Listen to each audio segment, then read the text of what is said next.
Hey everyone, Allie Cook here from Maine Snap Ed and Healthy Acadia.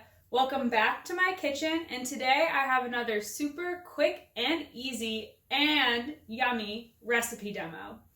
A while back, I filmed a recipe demo for a class showing how to make roasted vegetables, and I wanted to share it all with you today.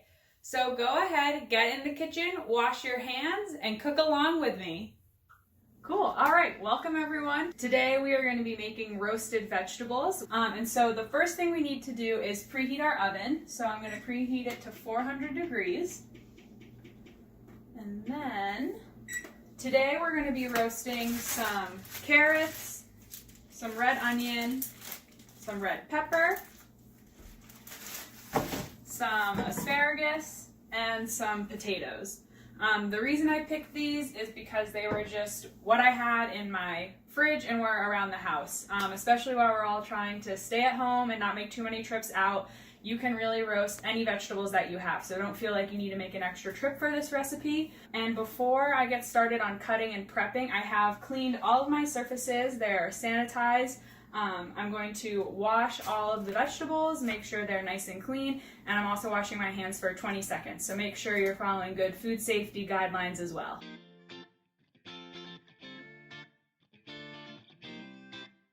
Sweet. All right, so now that we've thoroughly washed our produce, it's time to now cut and slice all of our produce.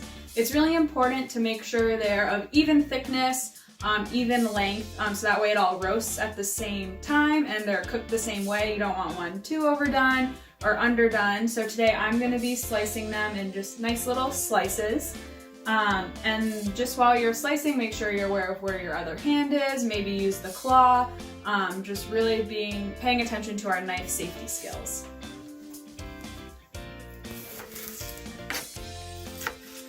All right, and then for our asparagus, the key thing here is just to make sure to kind of cut off the white and purple bottom, and then I'm just going to give them a good cut in half so they're a similar length and width to our peppers that we sliced earlier.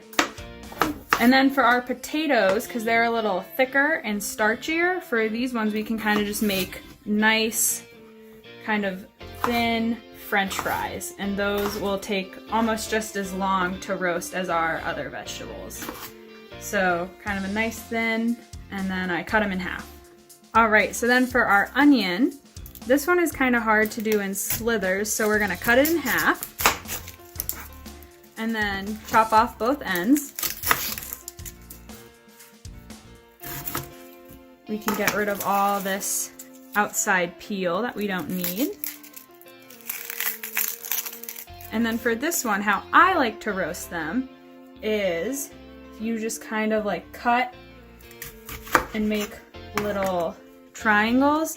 This is, we break it open. This is like a good amount to roast that will roast at the same speed as everything else we've cut.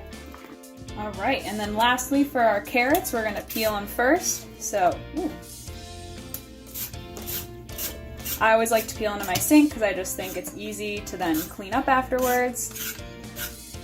All right, so then once you peel off just a little bit of the outside layer, you don't want to go too crazy.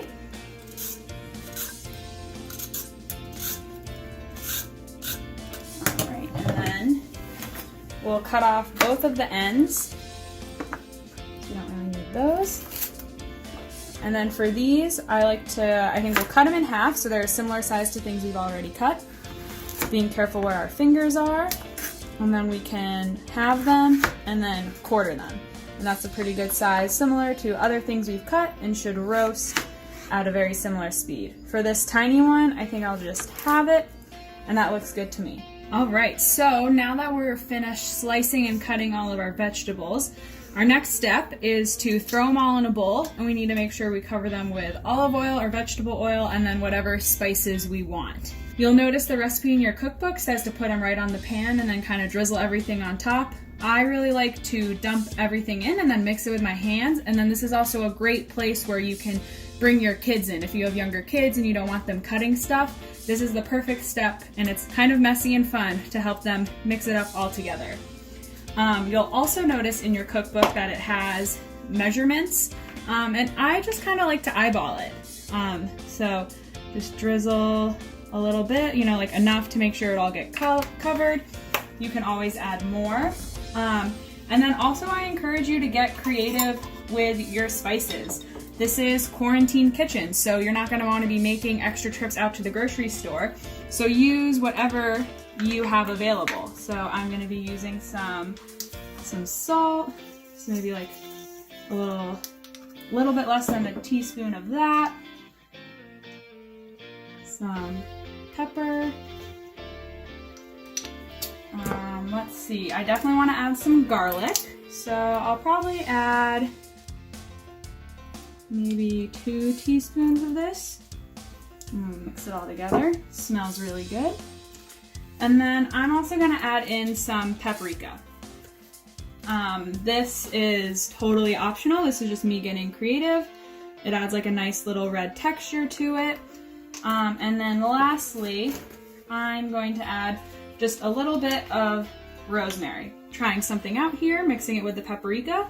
You can also use chili powder if you have it, red pepper flakes, whatever you have available. Again, experiment and get creative. So now that we have it all in the bowl, we can mix it all up, making sure everything gets a nice, even coat. If you need to add more olive oil, go ahead. Or if you want to add any more of the spices, definitely go ahead and just do it to your liking. Then once you're all done mixing them up in your bowl, throw them onto some baking sheets, and you want to make sure nothing is on top of anything else because that's going to slow down the roasting. So make sure they're nice, evenly spread out across 1 or 2 pans, depending on how many vegetables you cut. Right, and now that they're on our baking sheets and our oven has fully preheated, we can throw them in the oven. They want to cook for around 30 to 40 minutes.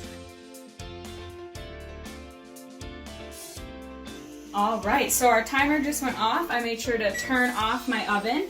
And yeah, time to pull them out and see how they are. I did pull them out halfway through and kind of mix them around.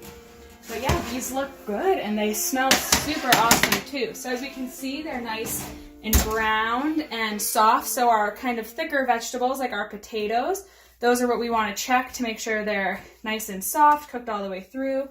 Maybe some of our thicker carrots. Well, that's all I have for you all today. Don't forget to check back into our YouTube page to find more quick, easy recipe demos, and check out the Healthy Acadia Facebook page to learn about any upcoming SNAP Ed classes in your area. Goodbye, everyone.